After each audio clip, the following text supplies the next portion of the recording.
Welcome back everyone. In this lecture I am going to complete the proof of Frobenius theorem. So, let us recall the statement.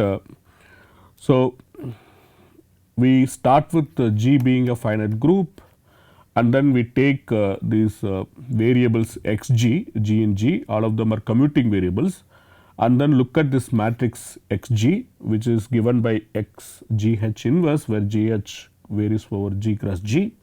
So, then the group determinant is nothing but the determinant of x g, and Frobenius theorem guarantees that this determinant of x g can be written as product of these factors p j of x bar power degree of p j x bar.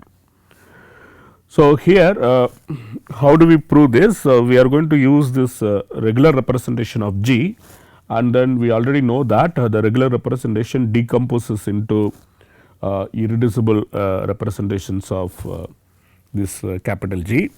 So, that is what we are going to use: complete reducibility, Schur's lemma, and so on. All important results that we have proved so far will be used in proving this.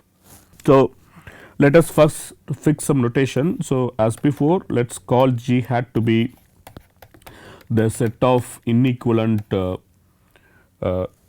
irreducible representations of G. So, this is the set of inequivalent finite dimensional irreducible representations of G. So, then using complete reducibility, we know that this representation V, which is C G. So, we are talking about regular representation. So, regular representation of G.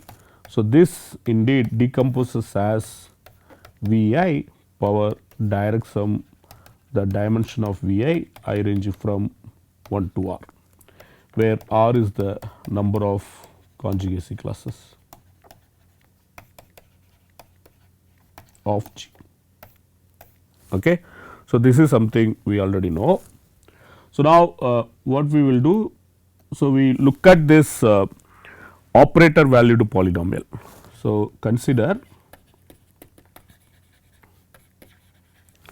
the operator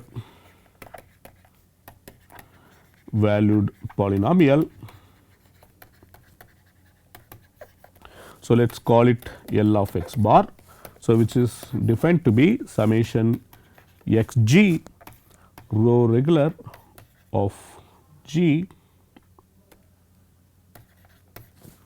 in G. So, for example, you can treat this x g as like scalars varying over complex numbers. So, basically there are cardinality G coordinates. So, this is where they are all varying. So, for all like computational purposes, one can actually treat x g as scalars, there is no issue, but they are varying over complex numbers. So, that is why x g one can treat it as variable. So, now here what is this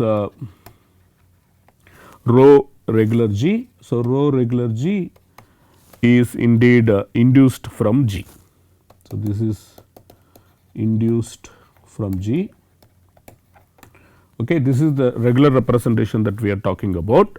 So, basically G acts on capital G via left multiplication. So, that is how this row regular G acts. So, row regular G on any basis element x is going to be G x via the left multiplication. So, given by left multiplication. Okay. So, now let us actually do computation on this operator. So, how it acts on G, let us see.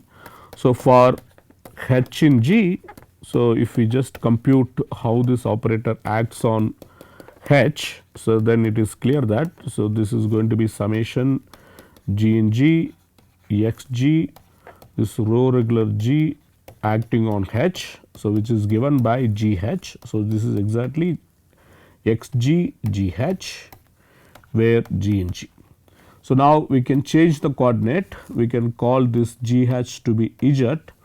So, then it is clear that if we call G h to be z, so then if we make this because this h is fixed, G vary, then Z varies. So, then this implies that G becomes Z H inverse. So, this change of variable lets do. So, then it is clear that L of x bar of H is given by summation x Z H inverse Z. So, we have actually changed the indexing set. So, now if you look at the matrix of this L of x bar with respect to the basis capital G of C G, then it is clear that, so this is given by the matrix that we were interested in. So, this is given by x Z H inverse, where Z H runs over in G cross G. So, I am not using any labeling on the elements of capital G, but it is clear that what is the indexing set, how this runs over G cross G. So, this actually tells you immediately that the determinant of this L of x bar on this regular representation V is exactly equal to the determinant of x g. So, this is the first observation that we are making. So, now using complete reducibility, we know that V can be written as direct sum of this V I direct sum dimension V I. So, let us recall. So, V is direct sum of V I and then direct sum dimension V I, where I ranging from 1 to R. So, now we can take this operator L of x bar and then we can see how it acts on this individual V I. So, since VI's are G representations, so in particularly CG representation, so this L of x bar must act on this VI for each I. Okay. So, that is why this operator indeed becomes direct sum of operators acting on this individual components VI. So, if we use that then we can rewrite this L of x bar V. So, when I am looking at the action of L of x bar on V, so recall V is CG. So, this operator now factorized into direct sum of L of x bar acting on Vi and then direct sum the dimension of Vi. So, this is how the operator will factorize.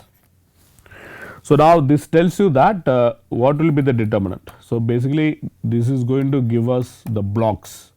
So, you will be having like blocks here and the determinant of L of x bar acting on V will be just product of the respective blocks. So, then we can see that the determinant of L of x bar, which is exactly the determinant of x g, is given by the product of this determinant of V I L of x bar restricted to V I power the dimension of V I, where I ranging from 1 to 1.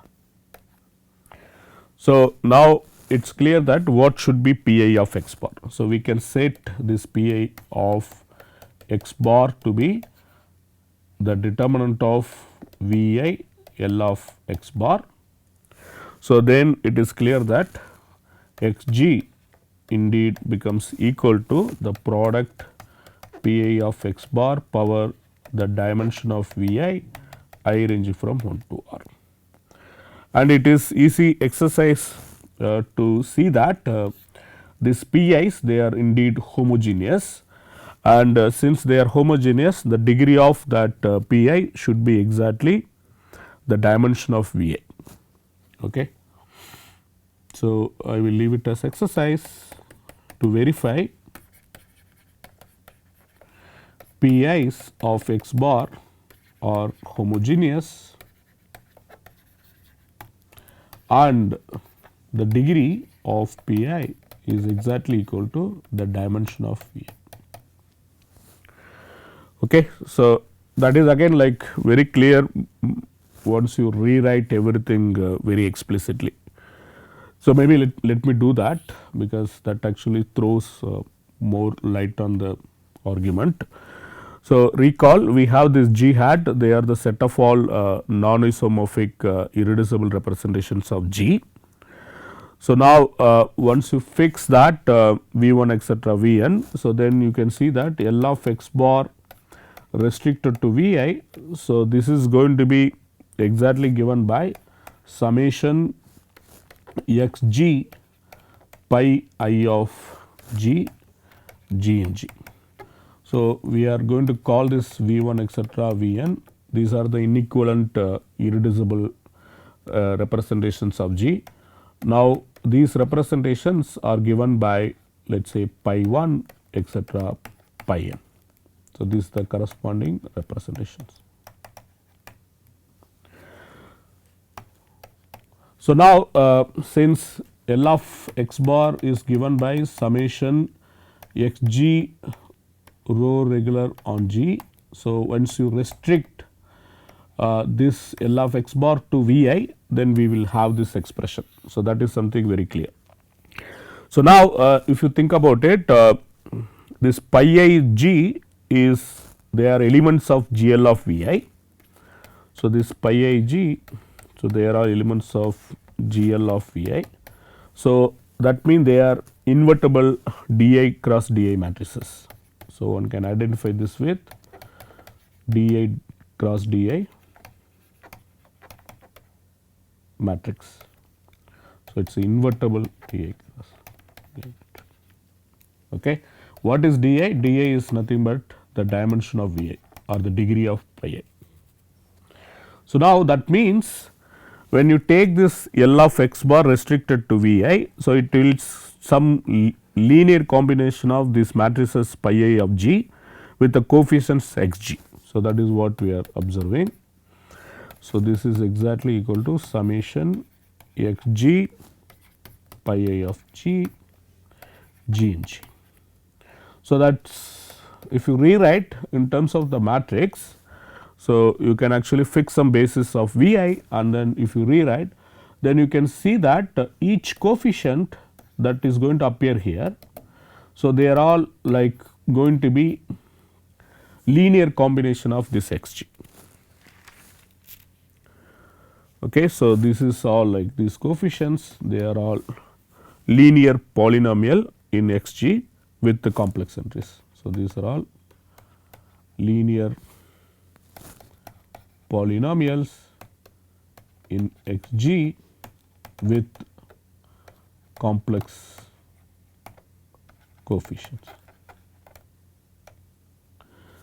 So, now since this is exactly like matrix of size di by di with linear polynomials in x g as coefficients. So, then it is clear that the determinant of this is going to be homogeneous polynomial of degree exactly di. So, that is how we actually observe this. So, now what density theorem tells us? So, the density theorem gives us that these maps pi I, which we define it from C g to, let us say, pi I tilde, which is the extension of pi I from C g to endomorphism of Vi. So, this is indeed surjective. So, this is what density theorem tells. So, now if we use density theorem, then it is clear that when you vary this x g over complex numbers, then this summation x g pi I of g, where g in g. So, this is actually going to take any matrix in MDIC. Okay. So, let us look at this summation. So, if we vary x g in this star for all g in g. Okay. So, then we can see that this star is going to take any value in MDIC. So, MDIC is naturally isomorphic to this endomorphism of Vi. Okay. Basically, we are telling that this map that we are going to get is indeed surjective. So, that will tell you that this summation is also going to take any value in MDIC. So, this is something very important for us. Okay, this is what actually kind of reduces the irreducibility of this pi of x bar to some variables like are the basis coming from this MDIC. Okay. So, let us make everything very rigorous. So, for that purpose let us fix some basis of Vi and then work with that basis. So, let us fix an I and then look at this EIM where m is running over from 1 to di. So, this is the basis of let us say Vi. Okay. For fixed I we are fixing a basis, let us say we can fix standard basis, not a problem.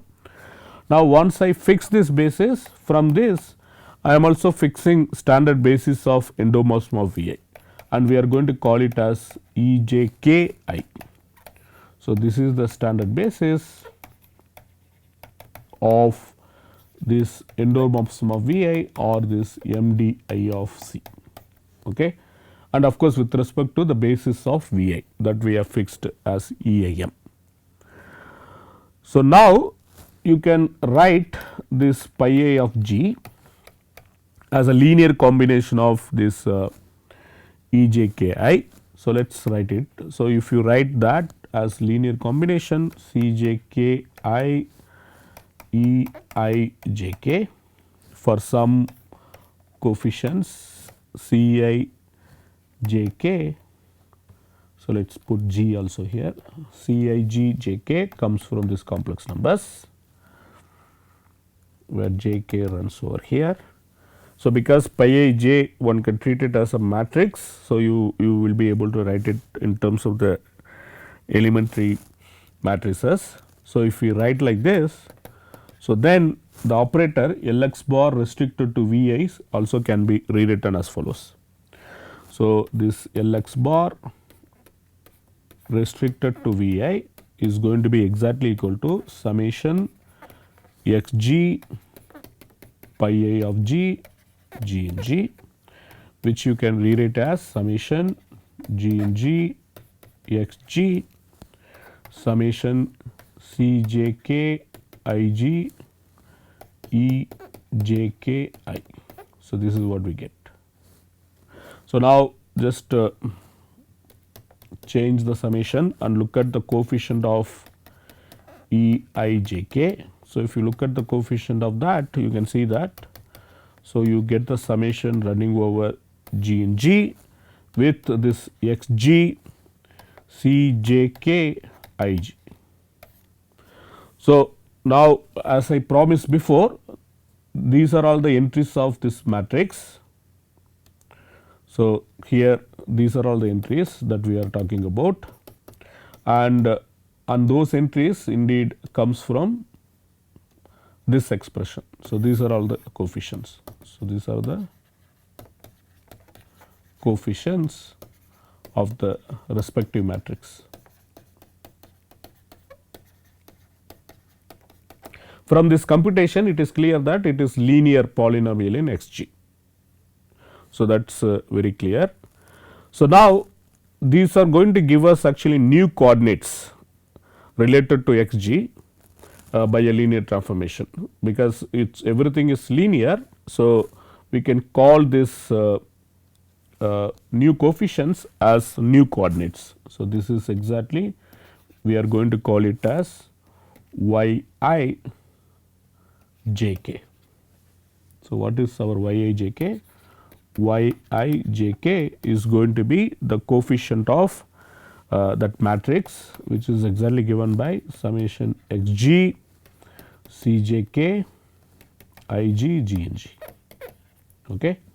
So, since it is a linear polynomial in Xg, so basically there is a linear transformation that changes the coordinate Xg to this yi jk.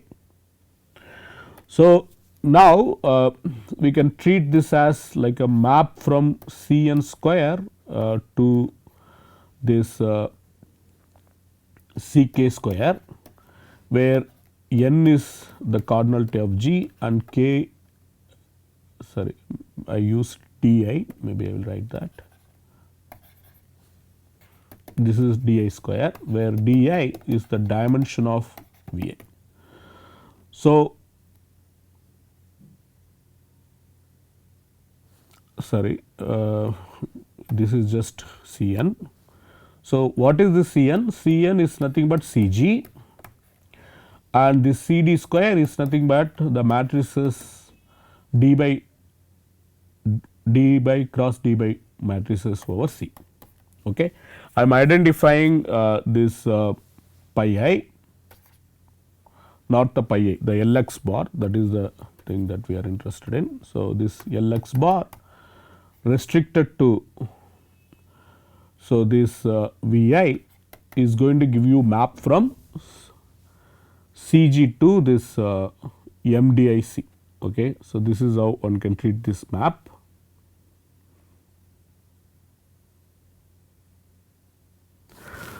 So, now this yjki is going to actually give you new coordinates in terms of this xg, and since all of them are linear. So, we get this linear transformation. So, that actually changes xj to xg to this yijk.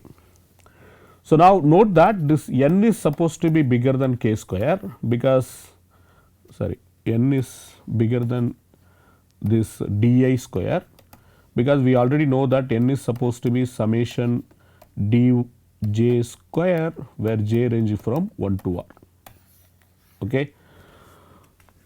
So, basically we are going from this very bigger n dimensional space to this smaller di square dimensional space.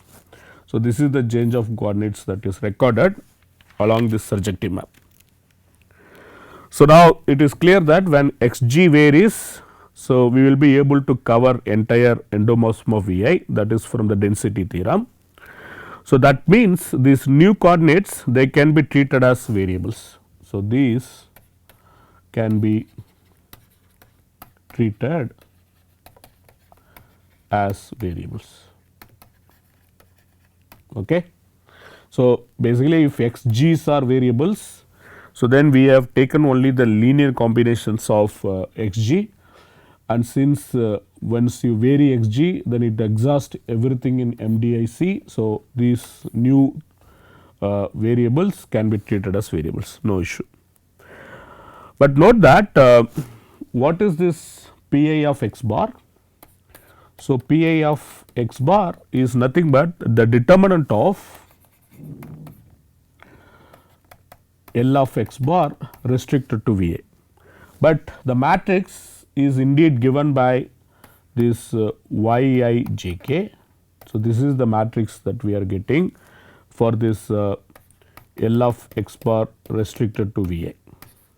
Okay. So, that means this is exactly equal to the determinant of yijk.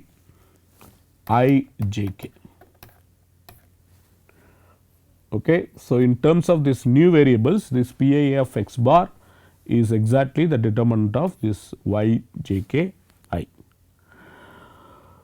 So, now since this yjk can be treated as variables, di cross di number of variables. So, this polynomial, we know that this is indeed irreducible polynomial in this new variables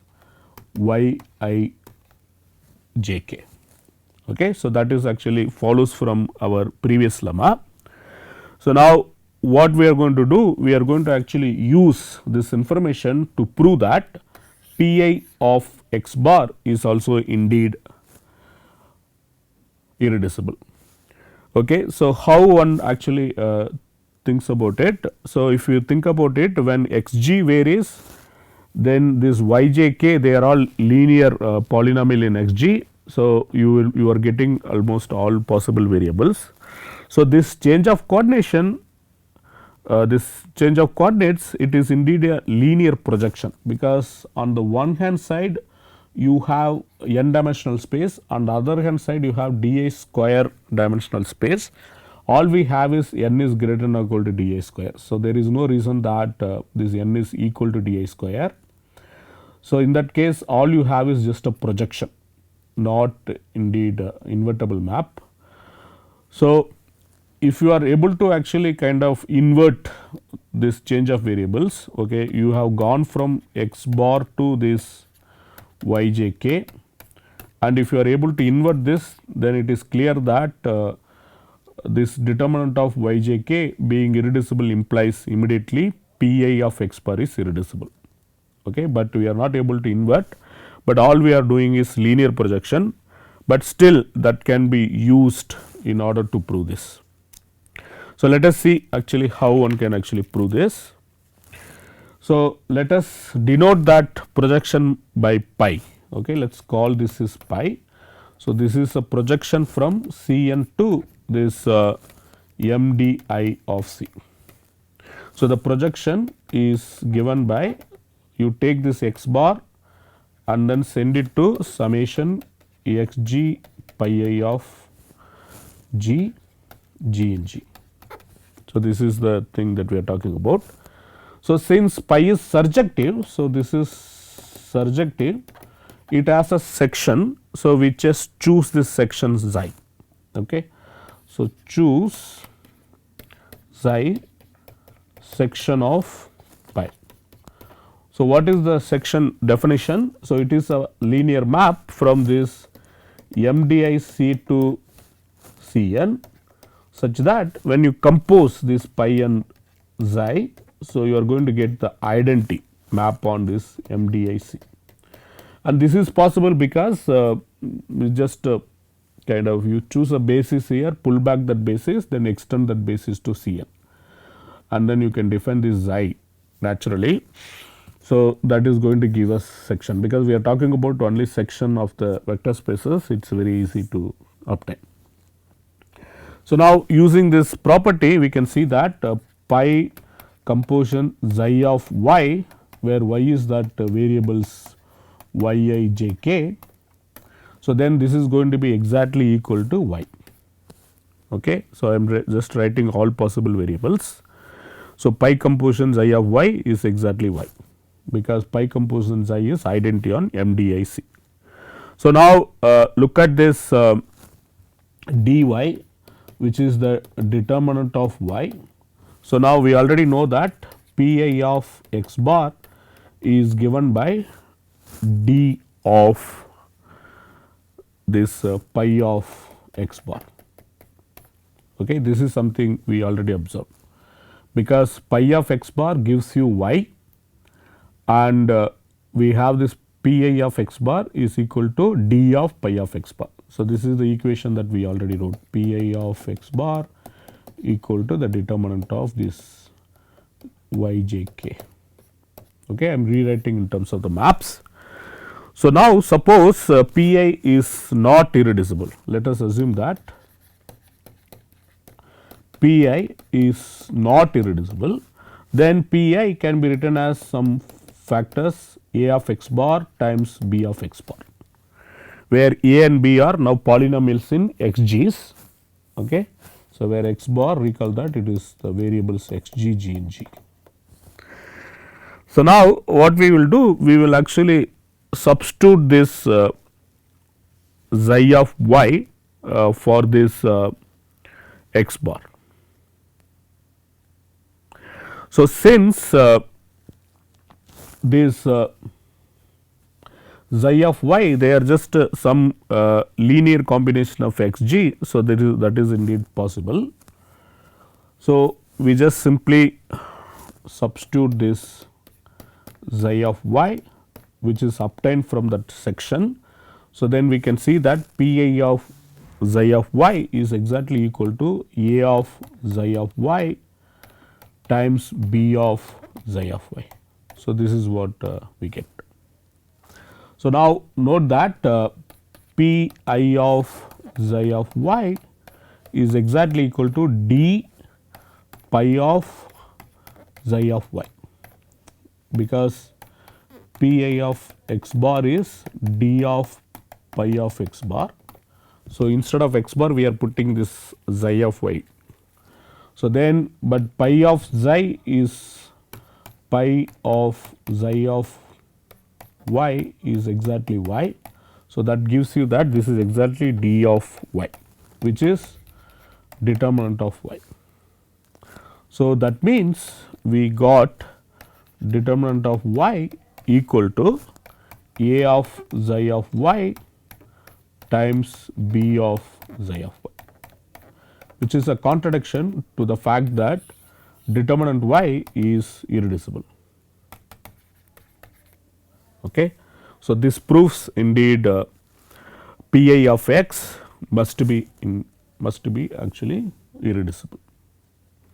So, now if we go back to the result, we can see that we have written determinant of x g as product of this pi of x bar power the degree of pi, where I range from 1 to r, and this pi of x bar is very explicitly given in terms of the determinant of this L of x bar restricted to V i.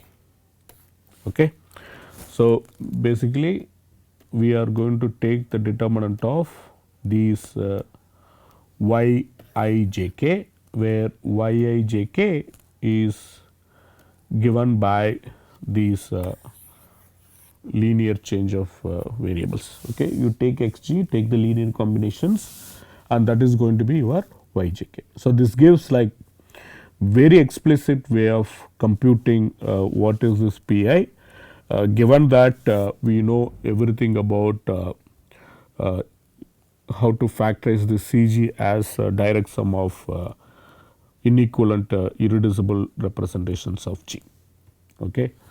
So, maybe like you can actually take it as exercise and then prove that when you restrict to G being abelian, so then we already shown that G hat is isomorphic to G, and all. So, this G hat is also kind of all group homomorphisms from G to C star. So, then we recover actually the Dedekind's theorem. Okay. So, if you go back to the Dedekind's theorem, you can see that we just simply recover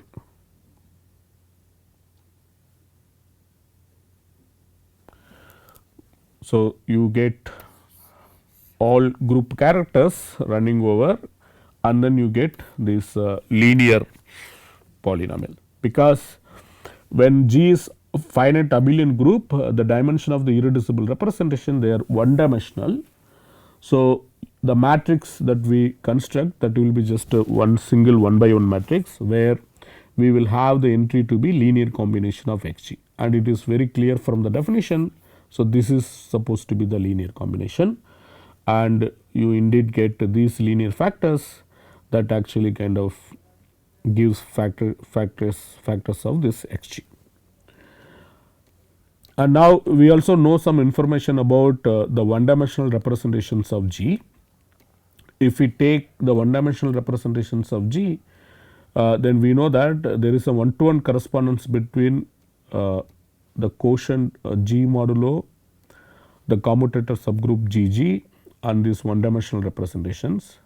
So, using that you can see that the number of linear factors of this group determinant of x g is exactly the cardinality of this quotient G modulo bracket G G. So, you take the cardinality of G divided by the cardinality of G G. So, this is the commutator subgroup, and then you go modulo that.